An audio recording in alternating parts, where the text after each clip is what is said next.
जय Malhar news चॅनलच्या सर्व प्रेक्षकांना सपना चौधरीचा नमस्कार। नंदुरबार जिल्ह्यात 10वी बोर्ड परीक्षेला सुरुवात। 50 केंद्रांवर 21,000 विद्यार्थी परीक्षेला।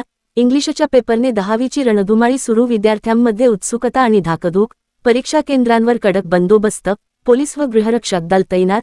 नंदुरबार जिल्ह्यात आजपासून 10वीच्या बोर्ड परीक्षांना सुरुवात झाली असून जिल्ह्यातील तब्बल 50 परीक्षा केंद्रांवर सुमारे 21,000 विद्यार्थी पहिला पेपर देत आहेत।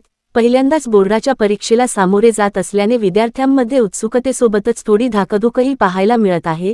आज इंग्लिशचा पेपर असल्याने सर्व शाळांकडून विद्यार्थ्यांची बारकाईने तपासणी करूनच त्यांना परीक्षा कक्षात प्रवेश देण्यात आला। कोणताही अनुचित प्रकार घडू नये यासाठी जिल्हा पोलीस दल आणि गृहरक्षक दलाचे जवान परीक्षा केंद्रांवर तैनात करण्यात आले आहेत। संपूर्ण जिल्ह्यात शांततेत आणि शिस्तबद्ध वातावरणात परीक्षेला सुरुवात झाली असून प्रशासनाकडून आवश्यक ती सर्व खबरदारी घेण्यात आली आहे। सपना चौधरी, जय मल्हार न्यूज, नंदुरबार।